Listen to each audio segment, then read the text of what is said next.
پاکستان میں جو اس وقت سیلاب کے بعد کی صورتحال ہے، اس میں بہت سارے لوگ کہتے ہیں کہ جی یہ بارش اتنی زیادہ ہوئی، کچھ 600-700% زیادہ ابر برسا، اس وجہ سے جو اس سیلابی صورتحال کو کنٹرول نہیں کیا جا سکتا تھا۔ لیکن جو بھی ٹیکنیکل نالج رکھتے ہیں سارے معاملات کا، ان کا کہنا ہے کہ جو پیش بندی کی جانی چاہیے تھی وہ نہیں ہوئی، اس وجہ سے جو اس سے ہوا نقصان ہے اس کا میگنیچیوڈ کئی گنا بڑھ گیا ہے۔ اب یہ بات جو ہے یہ ہم نہیں کہہ رہے، یہ شہباز شریف صاحب جو کہ اس ملک کے وزیر اعظم ہیں، ہر صوبے میں جا کے خود جائزہ لے کر انہوں نے یہ رائے قائم کی۔ انہوں نے سوات وادی میں جو سیلاب کی صورتحال اور اس کے بعد جو نقصان ہوا اس کے بارے میں کیا آبزرویشن دی، ذرا سنیں۔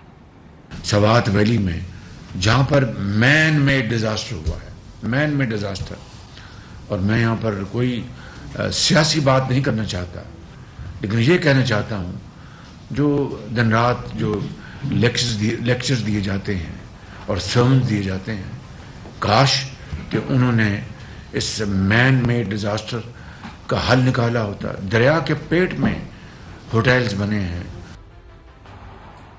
پھر وہ گئے سندھ جا کر شہباز شریف صاحب نے جب جائزہ لیا تو وہاں بلاول بھٹو بھی تھے، مراد علی شاہ صاحب بھی تھے، ان کی موجودگی میں وہاں پر آئیڈینٹیفائی کیا گیا کہ جب ڈرینیج سسٹم نہیں بنایا گیا تو اس وجہ سے اس نقصان کا پیمانہ کئی گنا بڑھ گیا۔ سندھ کے بارے میں جس طرح بتایا کہ جب تک کہ وہاں پر ایک ڈرین کا ہم معاملہ حل نہیں کریں گے، اور وہاں پر جب میں کل وہاں پر موجود تھا تو بلاول بھٹو صاحب تھے، وہاں پر چیف منسٹر سندھ موجود تھے، اور وہاں پر ان کے چیف انجینئر نے ڈرین کی بات کی کہ جب تک ہمیں ایک اچھا سسٹم نہ بنایا تو خدا نہ خواستہ آئندہ بھی اس طرح کے جو بارشی یا سیلاب جو ہیں وہاں پر پانی کھڑا رہے گا اور خدا نہ خواستہ تباہی مچے گی۔ اگر ہم نے تباہی سے بچانا ہے تو ہمیں یہ ڈرینز، یہ سٹرکچر، اس کے لیے ہمیں پوری مشاورت کے ساتھ ایک جامع ہمیں ایک منصوبہ بندی کرنی ہوگی۔ کتنا وقت ہم نے ضائع کر دیا نا۔ 2010 میں جب سیلاب آیا تھا تو اس وقت بھی ایگزیکٹلی یہی ساری چیزیں آئیڈینٹیفائی ہوئی تھی، ایک فلڈ کمیشن رپورٹ آئی تھی، اس میں بتایا گیا تھا کہ کہاں کہاں کس طرح سے جو کام کرنے کی ضرورت ہے، بلڈنگز کو نہیں بنایا جانا دریا کے بیچوں بیچ، کس طرح سے ڈرینیج سسٹم کو اپ گریڈ کیا جانا ہے۔ آج 2022 میں ہم دوبارہ وہیں کھڑے ہیں اور وزیر اعظم صاحب جو آج کے دور کے ہیں وہ ایگزیکٹلی وہی باتیں آئیڈینٹیفائی کر رہے ہیں، جبکہ ہمیں اس پہ کام کر لینا چاہیے تھا ابھی تک۔ محمود نواز شاہ صاحب صدر سندھ آباد کر بورڈ ہمارے ساتھ موجود ہے، بہت شکریہ۔ شاہ صاحب، یہ جو وزیر اعظم صاحب نے بات کی کہ نکاسی آپ کا معاملہ تب تک حل نہیں ہوگا جب تک کہ ڈرین سسٹم نہیں بنایا جائے گا اور آئندہ بھی پانی کھڑا ہوتا رہے گا، پہلے تو ایکسپلین کیجئے کہ یہ ڈرینیج سسٹم کیا اس دفعہ اس کو پہلے کلیئر نہیں کیا گیا تھا، کیا پریپیئرڈنس نہیں تھی؟ کیونکہ این ڈی ایم اے تو جون سے بتا رہی ہے کہ بھئی غیر معمولی بارشیں ہوں گی اس سال۔ جی، آپ کا بہت بہت شکریہ۔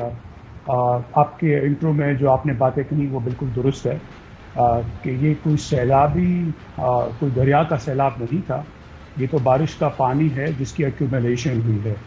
تو اس میں صرف ایک درستگی یہ ہے جو وزیر اعظم صاحب نے فرمایا، وہ یہ ہے کہ جو ایگزسٹنگ انفراسٹرکچر ہے جس میں لیفٹ بینک آؤٹ فال ڈرین ہے جس کا کام ہی ڈرینیج کا ہے، اس کے علاوہ کچھ نیچرل ڈرینیجز ہیں سندھ کے ایریگیشن سسٹم میں بنے ہوئے، اور کچھ نیچرل ڈرینیج۔ انفارچونیٹلی یہ بات ایک بار نہیں، بارہا یہ بات 2010 میں صرف نہیں، 2011 میں بھی رین بیسڈ فلڈنگ تھی، یہ بات عیاں ہو گئی تھی اور رپورٹس لکھی گئی تھی کہ اس سسٹمز نے کام نہیں کیا۔ اور پانی دیکھیں، ہم یہ نہیں کہہ رہے کہ سارے کا سارا پانی نکل جاتا، ہم یہ کہہ رہے ہیں کہ جتنی بھی اس کی کیپیسٹی ہے، تو اگر ایک بالٹی سے اگر آپ تھوڑا سا پانی بھی نکالیں گے تو وہ 1 گھنٹے نہیں لیکن 4 گھنٹے میں نکل جائے گا۔ آج کیا صورتحال ہے؟ آج جو صورتحال ہے وہ سارا پانی جمع ہو گیا ہے، وہ پانی کہیں جا نہیں رہا، جس کی وجہ سے نقصانات ملٹی پلائی ہوتے جا رہے ہیں اور دن بدن وہ شدید ہوتے جا رہے ہیں۔ تو سب سے پہلے تو جو سوال یہ بنتا ہے کہ جو ایگزسٹنگ انفراسٹرکچر ہے اس کو فنکشنل ہونا چاہیے اور ہمیں اپنی کیپیسٹیز معلوم ہونی چاہیے، وہ کوئی بھی بات نہیں کر رہا۔ سیکنڈلی جو آر بی او ڈی ہے جس کو رائٹ بینک آؤٹ فال ڈرین کہتے ہیں، دریائے سندھ کے ایک سیدھے ہاتھ پہ اور ایک الٹے ہاتھ پہ، اور جیسے آپ نیچے آتے ہیں دریائے سندھ کے، پورے پاکستان کا ڈرینیج کا پانی وہاں سے نکلتا۔ انفارچونیٹلی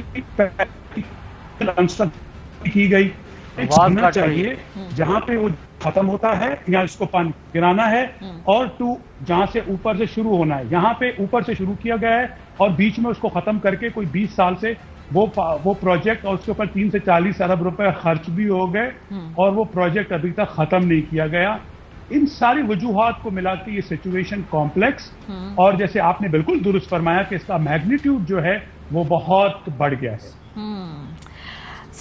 آپ کا سوال ہے شاہ صاحب؟ اب یہ مجھے بتائیے نا کہ یہ تو ہم نے آئیڈینٹیفائی کر لیا ہے نا, لیکن رکاوٹیں کیا ہیں؟ کیا پیسے نہیں ہیں یا ترجیحات نہیں ہے, یا جب چیخ کے NDA میں اور محکمہ موسمیات بتا رہا ہے اس وقت پرائیورٹیز کچھ اور تھیں؟ کیونکہ یہ آج کی بات نہیں ہے, یہ تو بار بار اس پہ تو سپریم کورٹ کی فلڈ کمیشن رپورٹ بھی ہے, اس کو امپلیمنٹ کرنا تھا. یہ نہیں, اور سندھ میں بھی اور KP میں بھی یہ حکومتوں کے تسلسل رہے ہیں. وہاں پہ سموٹ ایک پولیٹیکل سٹیبلٹی بھی تھی, ان کے پاس یہ چانس تھا کہ ان چیزوں کے اوپر ایٹ لیسٹ اپلیکیشن قرض لے لیتے.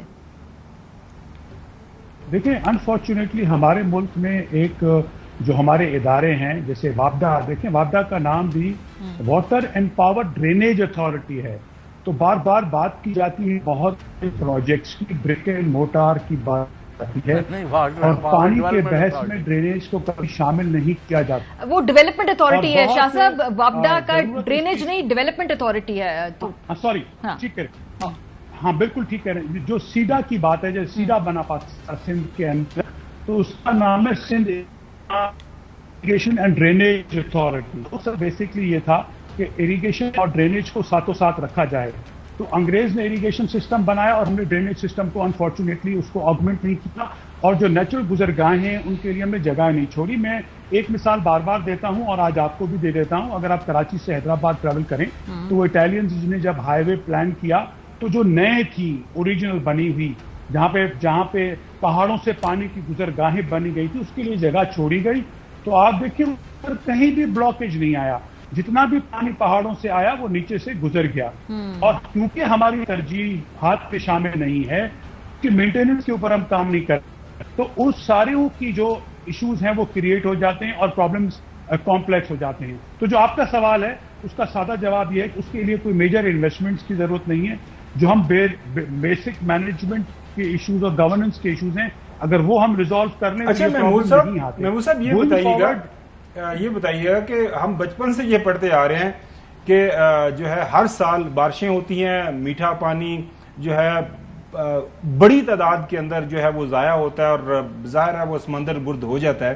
تو ڈاؤن سٹریم سندھ جو ہے کوئی پاسبلٹی یا کوئی ایسی اسٹڈی ہوئی ہے کہ وہاں پہ بھی کوئی چھوٹے چھوٹے ڈیم بن جائیں, کم از کم وہاں پہ کوئی پانی کا ذخیرہ ہو سکے, اور یہ جو جب بھی بارشیں ہوتی ہیں بڑی تعداد کے اندر یہ پھر خبریں آنا شروع ہو جاتی ہیں کہ جی یہ نقصان ہو گیا سیلاب سے, یہ نقصان ہو گیا, تو اس حوالے سے کبھی کوئی لائک خاص طور پر سندھ حکومت کی طرف سے کوئی انیشیٹو لیا گیا ابھی تک؟ دیکھیں ڈیم کی جب ڈسکشن ہوتی ہے تو ڈفرنٹ اینگل سے ہوتی ہے. ہم دوسری ڈسکشنز کو آج بات نہیں کرتے. جس کی طرف آپ نے توجہ دلائی ہے میں اس کی طرف تھوڑا سا آپ کو گوش گزار کرا دوں. جب ڈیمز کی بات ہوتی ہے تو یہ کہا جاتا ہے کہ اگر ڈیم ہوتا تو پرہیپس اتنی فلڈنگ نہیں ہوتی. کہیں پہ بھی ڈیم کو ایز اے فلڈنگ سٹاپ کرنے کا اسٹرکچر ایز اے نہیں استعمال ہوتا. اس وقت تو سندھ میں بارش پڑی ہوئی ہے, اس کا کوئی تخمینہ 35 ملین ایکڑ فیٹ سے زیادہ کا ہے اپروکسیمیٹلی. کون سا ڈیم ہوتا کہ وہ اس کو آ کے روکتا. تھرڈلی سندھ میں اس طرح کی سائٹس ایک دو بنی ہیں چھوٹی, لیکن وہ ڈیمز ان پانی کو روکنے کے لیے یا فلڈنگ کو روکنے کے لیے نہیں استعمال ہوتی, نہ ہی کی جا سکتی ہیں. پانی کے استعمال کے لیے ضرور ہو سکتی ہیں, اور وہ ایک اگر تھوڑا سا مطلب اگین یہ ڈیبیٹیبل پوائنٹ ہے کہ وہ ریگولیشن تھوڑی سی بہتر ہو سکتی ہے کہ لائک جس طرح پوری دنیا کے اندر یہی ہوتا ہے کہ اگر اس طرح کا ہو تو جو ہے اگر جو واٹر ہیڈ بنے ہوں کوئی اس طرح کا کوئی سسٹم ہو تو تھوڑا سا نقصان کو کم کرنے کی کوشش کی جا سکتی. نہیں جی دیکھیں, ایک تو جو بارشوں سے اس وقت اور جو کلائمیٹ چینج کی وجہ سے بارشوں کا ایشو ہے, وہ بارشوں کا ایشو تو چاروں طرف بارش پڑی ہے نا, ایک جگہ پہ نہیں پڑی کہ آپ ڈیم میں کو اسٹور کر دیں گے. بارشیں تو چاروں طرف پڑی ہیں. اس طرح سے ممکن نہیں ہے ٹیکنیکلی کہ آپ چاروں طرف ڈیم بنا دیں اور چاروں طرف وہ پانی بھر کے اپنے پاس رکھ دیں. اس پانی کو ان کلائمیٹ چینج سینیریوز آپ کو نکالنے کے لیے ضرور کوئی جگہ چاہیے. ڈیمز آر ناٹ اب کتنا پانی کھڑا ہے کنٹرول فلڈنگ.